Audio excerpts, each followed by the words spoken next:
selamat datang di acara Teko, Teman Kompa. Kami akan menyajikan beberapa obrolan yang berkaitan dengan seluk-beluk kehidupan manusia. Nah, terkadang kita perlu belajar dari pengalaman orang lain supaya dapat memiliki gambaran tentang kehidupan yang mungkin belum pernah kita lewati. Nah, ini ada Teko. Saya tuang dulu ya. Tapi tentu saja ini cuma sebagai properti karena syuting kali ini dilakukan selama pandemi, jadi saya dan narasumber nggak mungkin bisa minum ya. Jadi mungkin setelah ini. Nah, di episode pertama Teman Kompa kali ini sangat spesial karena kita akan membahas seluk-beluk kenangan dari Kompa itu sendiri di GKJ Wonosari. Oh ya, perkenalkan nama saya Winda. Dalam episode pertama ini saya akan menemani teman Kompa sekalian buat ngobrol dengan narasumber kita. Nah, mungkin banyak yang bertanya-tanya ya, siapa sih narasumber kita kali ini? Nah, clue-nya adalah narasumber kita ini adalah salah satu punggawa di Komisi Pemuda, mungkin dulu. Dan teman-teman, saya yakin teman-teman gak asing dengan beliau karena apalagi kalau teman-teman berangkat ke ibadah ekspresif, mungkin melihat ada sesosok yang memakai kacamata. Mungkin langsung aja kita sapa dulu nih narasumber kita. Halo Mas Erwan. Halo Dek Winda dan teman-teman Kompa dimanapun berada. Oke. Mungkin selanjutnya saya akan memanggil Mas Erwan dengan Mas Gentong ya. Seperti boleh. Kan fenomenanya biasa. Ya di gereja kan Mas Erwan ini lebih populer disapa dengan Mas Gentong kayak gitu. Oke, sebelum kita banyak bertanya sama Mas Gentong, boleh dong Mas Gentong perkenalkan diri dulu sama teman-teman. Ya, terima kasih. Shalom teman-teman Kompa. Sekali lagi saya sampaikan dimanapun berada, kiranya Tuhan senantiasa memberkati kita. Semoga juga dalam keadaan sehat untuk teman-teman Kompa, Komisi Pemuda, GKJ Wonosari dan pemuda-pemuda yang dikasih oleh Tuhan Yesus Kristus. Nama saya Erwan Agus Sutiono, tapi nggak tahu mengapa dari kecil sebenarnya. Dari kecil udah biasa dipanggil Gendong gitu, dan baik di gereja, baik di tempat kerja, baik di lingkungan masyarakat memang cenderung memanggilnya Gendong. Itu dari rumah Mas emang? Dari lingkungan sih, mungkin karena secara fisik agak tambun gitu, jadi sapaan yang karapan mungkin Gendong. Padahal dulu saya memikirkan Gendong ke generasi Brondong atau apa, saya juga nggak tahu. Tapi atas seizin Tuhan juga mungkin Gendong ini nama yang sebutan yang mungkin membuat saya lebih mudah diapali orang. Nama ini ya panggilan sayang juga dari orang-orang di sekitar gitu. Udah Mas Gendong? Oke, mungkin sama ini ya. Saya bekerja di rumah sakit swasta, Rumah Sakit Bethesda Yogyakarta di bagian ICU, dan sudah mempunyai istri, puji Tuhan. Dan masih dalam penantian anak. Oke. Doanya dari teman-teman sekalian. Oke. Mungkin langsung lanjut aja ya Mas. Boleh ya. Ke hal-hal yang ingin saya pertanyakan. Oke. Jadi dulu dalam struktur organisasi di Kompa, Mas Gendong ini melayani sebagai apa? Di divisi apa atau gimana? Oke. Beberapa waktu yang lalu saya dihubungi oleh Esther ya untuk tentang Teko ini, Teman Kompa ini, dimana kalau tidak salah ini edisi pertama. Jadi hari ini adalah istilahnya launching mungkin ya untuk Teko sendiri yang nanti juga akan dipublis gitu. Sebenarnya kalau secara kepengurusan itu seingat saya belum pernah secara formal di pengurus. Nama Erwan itu tidak ada di pengurus Kompa secara kemudian kalau kita lihat list gitu nggak ada. Cuman karena dari segi usia, kemudian banyak teman-teman dekat saya yang di Kompa dan saya sendiri juga pemuda di GKJ Wonosari, akhirnya melibatkan diri. Jadi bukan tentang perkara masuk di struktur organisasi atau enggak, tapi memang waktu itu memang kalau boleh mengatakan ya kerinduan saya untuk melayani entah apa yang ada pada diri saya, menyediakan waktu, menyempatkan diri untuk berkarya pada waktu itu, melayani Tuhan Yesus. Berarti emang murni panggilan dari Iya. dari dalam hatinya Mas Iya. Gentong ya. Buat bisa gabung. Itu sejak kapan sih Mas? Kira-kira? Kalau sebelum, saya masih ingat sebelum aktif di Kompa itu saya memulai pelayanan di sekolah minggu. Oh. Jadi kita kalau boleh flashback sekolah minggu, di sana saya kemudian tertarik untuk bermain gitar. Kemudian ketika bisa, saya mulai mengiringi sekolah minggu.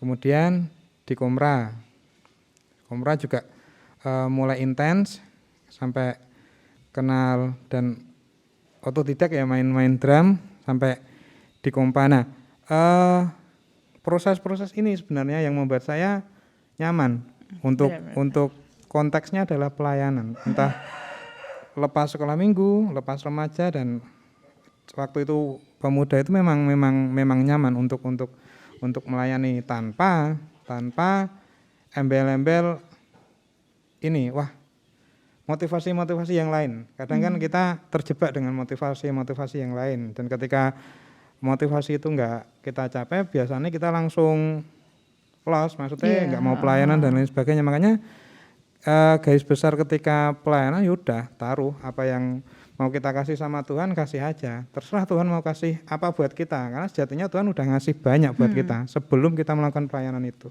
Berarti Mas Gentong tuh emang mau melayani di Komisi Pemuda emang karena udah panggilan dari dulu ya? Iya, karena udah motivasi, udah termotivasi. Puji Tuhan, karena memang dulu saya itu sempat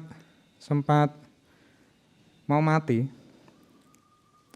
Jadi waktu itu saya kena DB dan kelas 5 SD umur sekitar 10-11 tahun. Saya masih ingat DB, saya di ICU. Mungkin aneh juga, kadang jalan Tuhan itu, dulu saya dirawat ICU dan sekarang saya menjadi perawat ICU. Jadi masih ingat banget bagaimana saya di situasi kritis, bahkan dikabarkan sudah tidak ada waktu itu. Dan puji Tuhan, ini karya penyelamatan Tuhan yang gak main-main. Dan saya mau memberikan apa yang saya punya gitu, entah yang diberikan Tuhan untuk saya kembalikan kepada Tuhan. Keren ya, maksudnya kelas 5 udah ada pemikiran buat sejauh itu gitu loh. Maksudnya kan itu masih anak-anak gitu loh. Udah ada pemikiran, oh ini karya penyelamatan dari Tuhan, jadi aku harus bla bla bla dan aku harus menerjunkan diri ke pelayanan. Iya, tentang kehidupan sih, karena memang saya sampai umur 30 ini sudah operasi 3 kali. Operasi 3 kali, dari amandel, daging tumbuh di persis tengah-tengah sini, mungkin masih dekok jahitan sini, sama terakhir kemarin hemoroid atau semacam fistel lah kalau di istilah medisnya. Jadi saya operasi di sana dan luar biasa, karena ketika semakin dekat pelayanan kita semakin mengandalkan Tuhan gitu loh, dan berasa banget ketika memang kita merasakan sakit, memang kita merasakan kecemasan, tapi kalau kita mempercayakan semuanya pada Tuhan, ya fine-fine aja. Oke, gitu. Terus kalau setelah itu, menurut Mas Gentong sendiri, apa sih arti Kompa GKJ Wonosari ini di hati Mas Gentong? Dalam kehidupan Mas Gentong tuh punya arti nggak? Kompa, saya tuh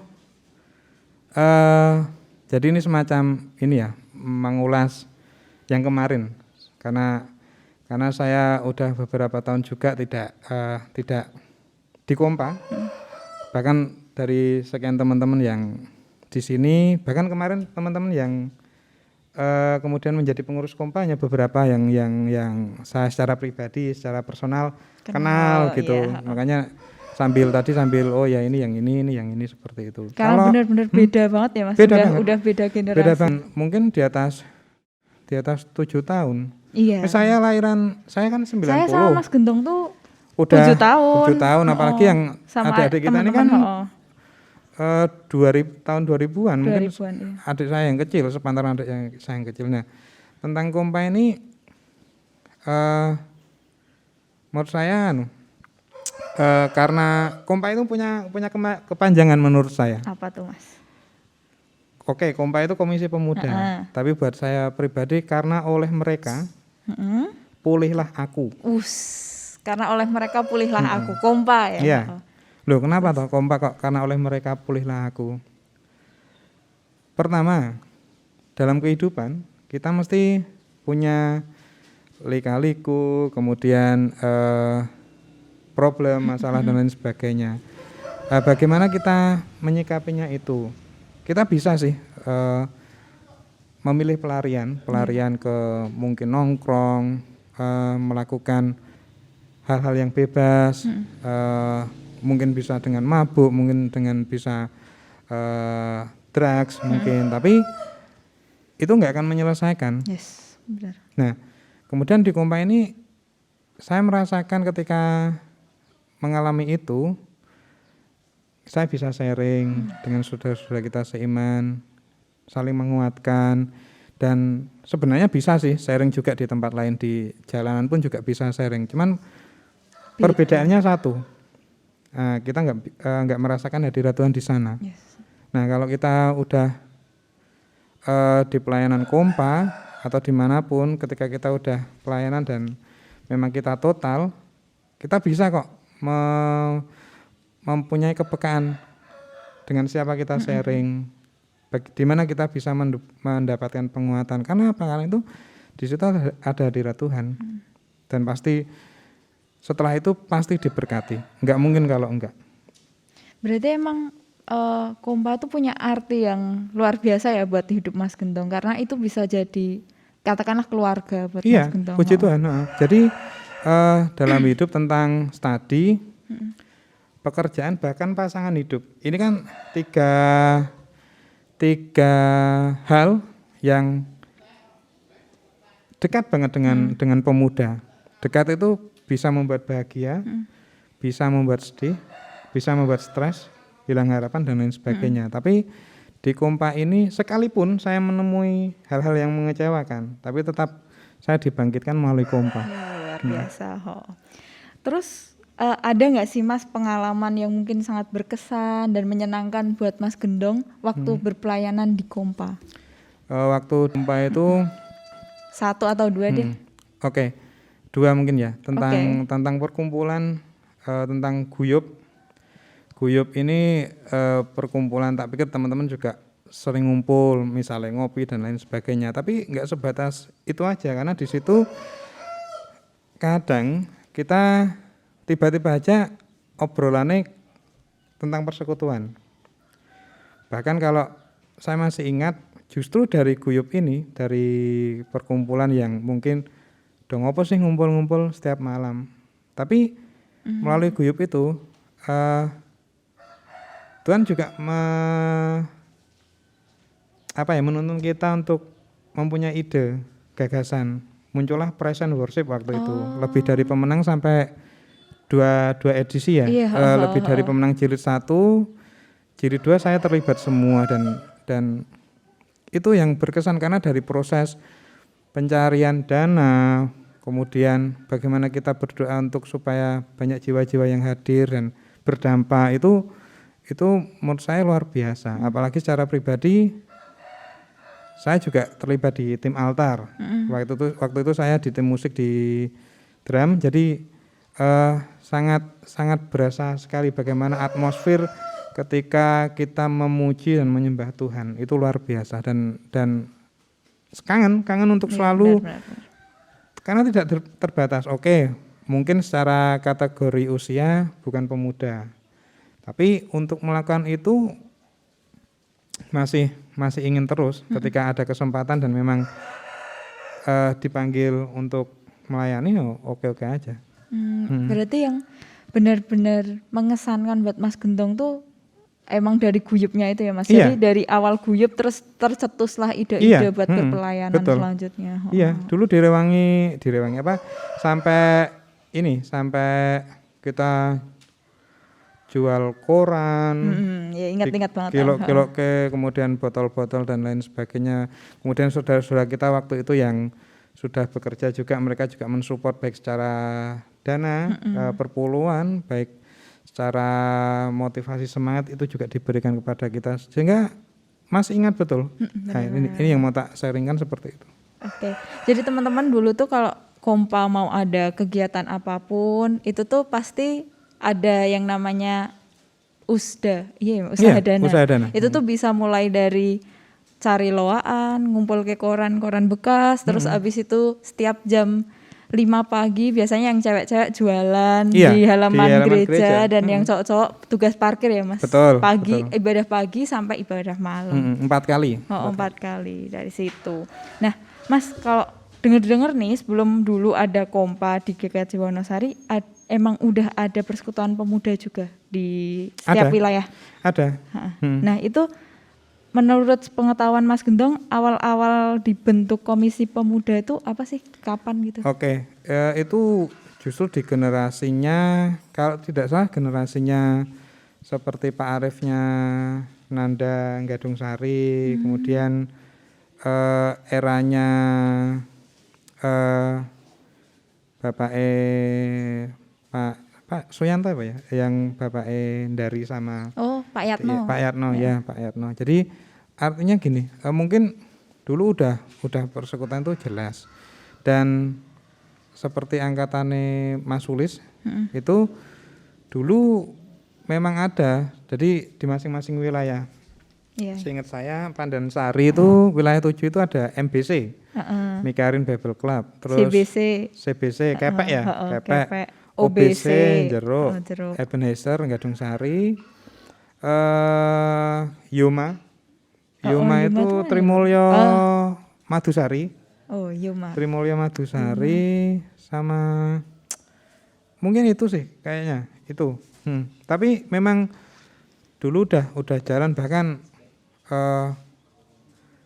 sedikit banyak saya juga tahu sih, tapi kemudian dari itu karena berjalan baik juga, dan tapi mesti harus ada wadahnya Kompa, di mana Kompa ini bisa menjadi kepanjangan tangan daripada majelis untuk menjangkau jiwa-jiwa muda.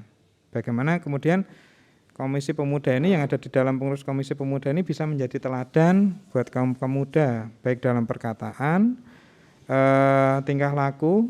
Nah, ketika sudah di Kompa ini, bagaimana orang-orang yang di Kompa ini kemudian bisa menjadi berkat buat pemuda di wilayahnya, yaitu gitu. Yang tak sampaikan tadi, Yoma dan lain sebagainya. Tapi itu tuh akhirnya kan katakanlah quote-unquote bubar kan? Iya, betul. Nah, per wilayah bubar jadi satu wadah di Kompa habis itu.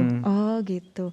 Oke, terus kalau menurut Mas Gentong nih, apa sih perannya Kompa buat GKJ Wonosari itu seperti apa? Peran Kompa, saya rasa Kompa ini mempunyai peran yang penting juga sebagai kepanjangan tangan daripada majelis, yaitu tadi yang tak sampaikan tentang menjangkau jiwa-jiwa yang muda. Kemudian dengan muda ini, bagaimana yang muda ini kemudian berkarya, bagaimana yang muda ini membara secara semangat, secara inovasi, ide, gagasan dan lain sebagainya, dan bagaimana pada akhirnya yang muda ini berharga di mata Tuhan, yaitu dengan pelayanan apa yang mereka bisa berikan sama Tuhan. Nah, ini yang harus dipahami bersama, jangan jangan tentang kemudian masih muda kita sak-sae gitu. Tak pikir juga untuk menjadi bijaksana ini luar biasa. Jadi dengan kita cobalah berpikir apa yang maksudnya kira-kira bisa aku berikan, apa mesti kita ada sesuatu yang bisa kita berikan. Artinya harus kita memiliki kemauan untuk berdampak. Gitu. Jadi memang peranan Komisi Pemuda ini penting, baik sebelum pandemi maupun baik setelah pandemi tetap harus menyadari kalau punya peranan penting. iya, buat gereja itu Iya, sendiri buat ya, Mas gereja. Oo. Nah, terus kalau menurut kacamatanya Mas Gentong nih, Kompa gimana sih Kak keadaan atau kondisi Kompa saat ini? Mungkin bila dibandingkan dengan angkatannya Mas Gentong dulu sampai angkatan saya dan ya udah sekarang. Kalau berbicara tentang Kompa yang sekarang, kalau kita berbicara dengan menurut saya, mungkin saya juga kurang pas karena saya tidak terlibat langsung dengan Kompa yang sekarang. Cuman kalau Kompa yang sekarang memang saya belum melihat actionnya ya, maksudnya kemudian tentang terlepas dari pandemi tapi tentang program dan lain sebagainya kan saya belum tahu. Mungkin teman-teman sudah menyusun program dan lain sebagainya. Tapi terlepas dari itu, bagaimana Kompa ini menyuguhkan sesuatu yang tidak monoton, mempunyai dan menebarkan semangat pelayanan itu, dan paling enggak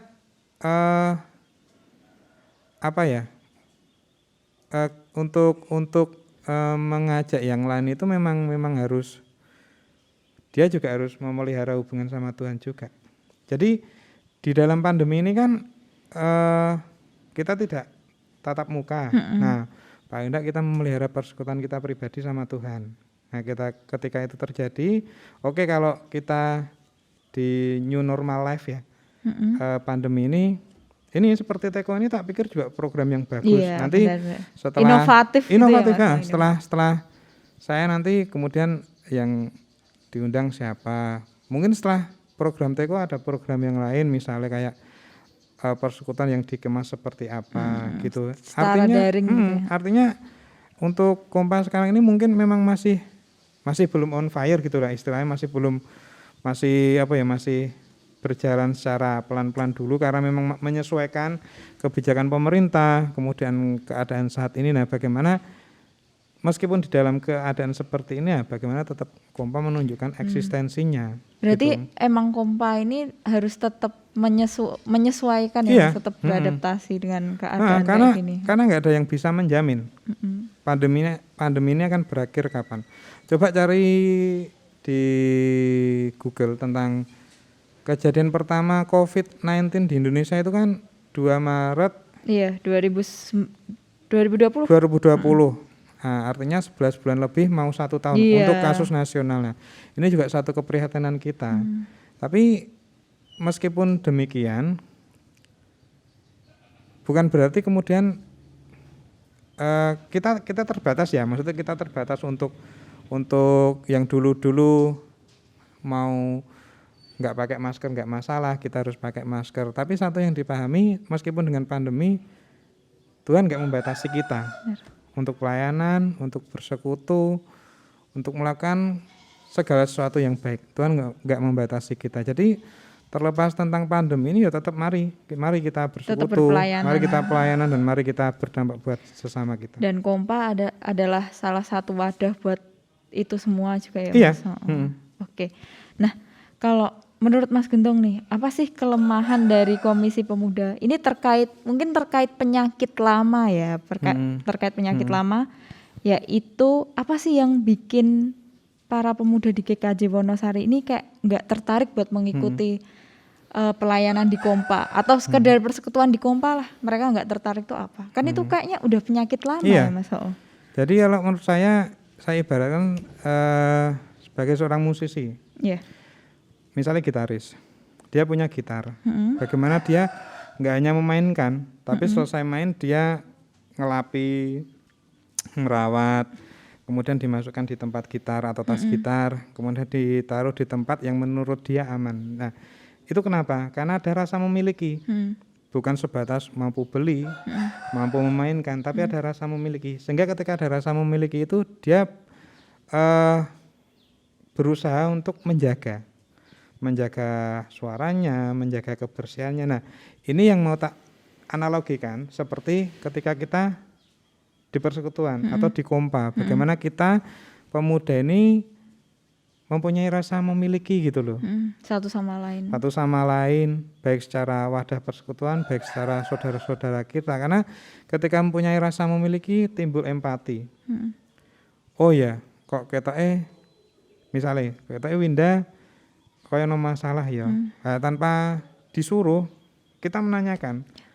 Menanyakan nggak masalah. Kecuali kalau terlalu dalam mungkin ini. Tapi kalau menanyakan artinya kita menunjukkan kepedulian kita. Terserah dia mau bercerita atau apa, karena dia mungkin juga masih memikirkan waktu yang tepat untuk bercerita. Artinya rasa memiliki ini sangat penting Kunci untuk kompa, apalagi kompa yang teman-teman kompa yang sekarang ini. Ketika punya rasa memiliki itu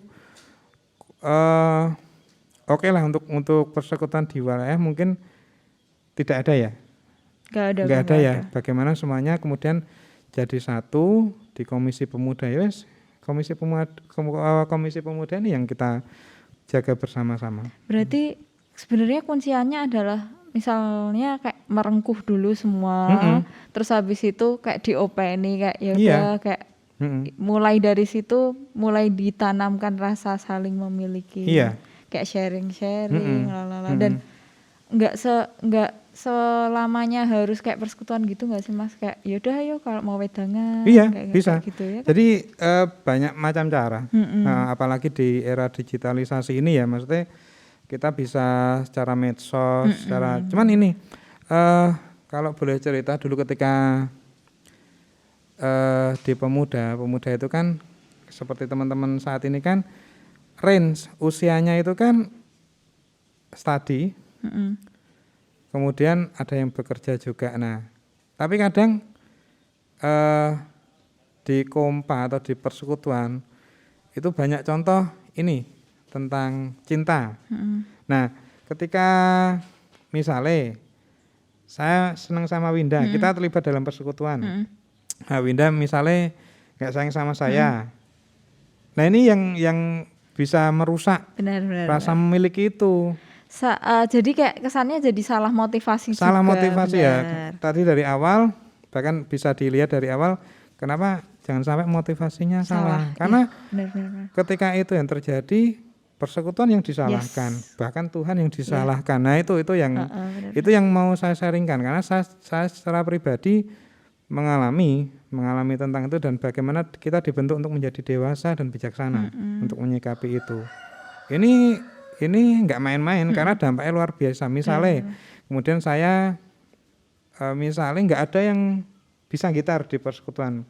Kemudian saya kagol dengan salah satu, mungkin tentang perasaan ya, atau mungkin tentang misalnya saya sama-sama cowok tapi nggak seneng. Misalkan itu membunuh karakter dan jiwa di persekutuan itu sendiri. Akhirnya ketika saya memutuskan untuk hilang dari persekutuan ya kosong, nggak ada yang ngiringi, kemudian nyanyi ya cuman keplok-keplok ame-ame itu tadi. Jadi makanya harus kita belajar berhikmat lah, lebih tepatnya minta hikmat sama Tuhan.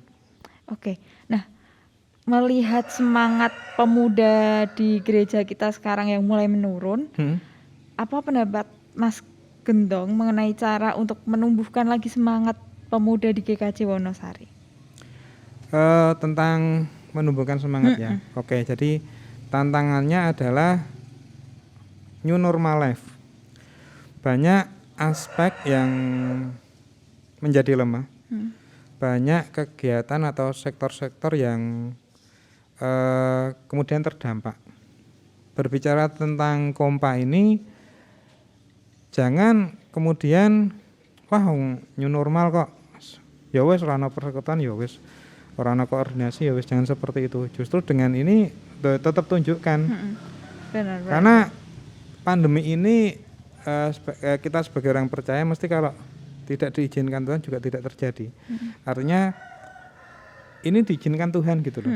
Rangkaian ini diizinkan Tuhan. Tapi kemudian bagaimana kita bisa survive, bagaimana kita menyikapi, bagaimana kita bisa kemudian dekat dengan Tuhan. Yang Tuhan mau kan seperti itu. Bagaimana bukan hanya di situasi aman aja kita dekat, tapi di situasi seperti ini pun diharapkan kita juga dekat. Artinya bagaimana kemudian gereja itu ada di dalam hati kita. Sama seperti Kompa. Jangan merasa oke lah terbatasi ya, dibatasi untuk tatap muka. Tapi jiwa pelayanannya ini jangan sampai habis. Jangan sampai berkurang, bahkan jangan sampai habis. Tetap harus menyala-nyala, tetap harus koordinasi. Bagaimana kemudian inovasi-inovasi yang muncul. Taruhlah tentang berbicara persekutuan di Komisi Pemuda. Nah, bagaimana Komisi Pemuda ini punya urun rembuk sama gereja. Contoh, teman-teman di pemuda kan ada yang dari medis. Seperti saya kan dari medis. Bagaimana kita kemudian bisa matur ke gereja, apakah selamanya akan seperti ini untuk kebaktian? Gitu. Saya pernah punya program. Saya pernah menyampaikan kepada tanda kutip orang gereja juga, bagaimana kita bisa mengadakan cek kesehatan gratis misalnya untuk lansia. Itu hal-hal yang bisa koordinasi pemuda sebenarnya. Oh iya, benar. Karena tidak harus dari medis. Teman-teman bisa di pendataan, di absensi, administrasi. Nanti yang medis mungkin melakukan tensi, cek kadar gula dan lain sebagainya. Ini yang mungkin bisa di follow up oleh teman-teman. Kemudian tentang kebaktian, pernah enggak teman-teman dari pemuda ini kemudian njawel majelis? Karena sah-sah aja, nggak usah takut. Njawel aja pendetane, majelisnya. Mau sampai kapan? Ketakutan yang berlebihan juga nggak baik sebenarnya. Harus ada gagasan dan upaya dari pemuda. Bagaimana kemudian memungkinkan enggak sih kebaktian ini diadakan secara tatap muka? Dengan dibatasi. Dengan dibatasi dan dengan kriteria-kriteria tertentu. Misalnya tidak dengan lansia, kemudian tidak dalam keadaan sakit, sebelum masuk cuci tangan, pemeriksaan suhu tubuh. Ini protokol. Ini yang sering saya bincangkan sama teman-teman yang main ke rumah. Cuman kita juga, saya sendiri juga belum berbicara langsung sih untuk ini. Mungkin nanti teman-teman pemuda bisa memfollow up apa yang kita obrolkan saat ini. Gitu. Oke. Nah, terakhir nih Mas, ada hal yang mau disampaikan Mas Gentong untuk pemuda saat ini, khususnya buat pemuda-pemudi GKJ Wonosari. Oke, jadi tentang Komisi Pemuda, jadi tetap menjadi muda yang membara dalam pelayanan, dalam inovasi, tetap menjadi muda yang berkarya, tidak terbatas oleh apapun.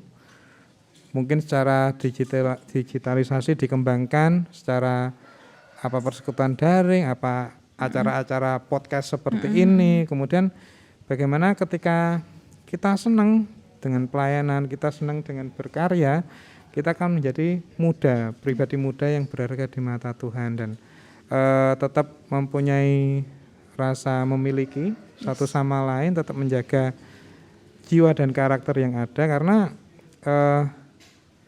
kejadian ini kalau boleh berbicara life changing event happen to all of us, dan bagaimana kita bereaksi menyikapi tentang ini gitu. Tetap kita belajar mengandalkan Tuhan, kita menjaga persekutuan pribadi kita.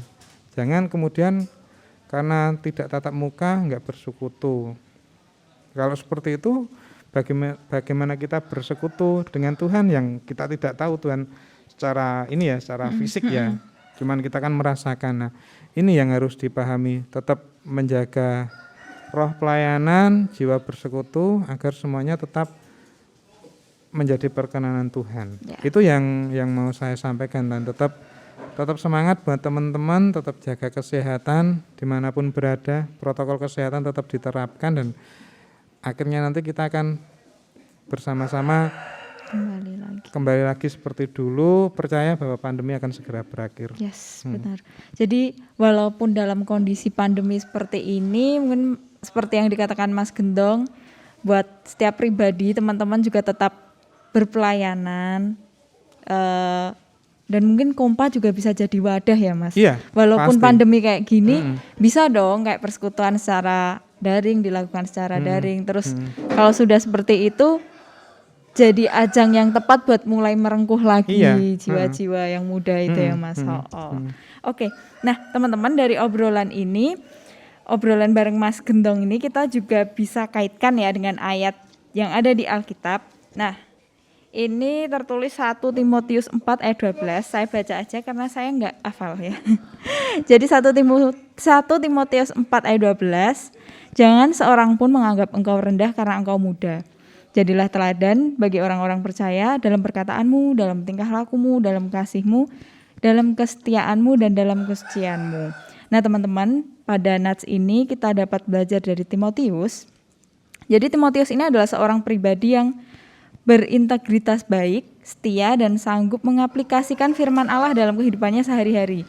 Sehingga gak ada alasan lagi bagi orang lain untuk memandangnya rendah walaupun dirinya masih muda. Nah, walau dia masih muda, masih belum banyak pengalaman, belum tentu dewasa juga, tapi dia tuh bisa menjadi teladan dalam perkataan, tingkah laku, kesetiaan, dan kesuciannya, sehingga orang-orang di sekitarnya atau bahkan yang lebih tua dari dia nggak memandang rendah akan dirinya.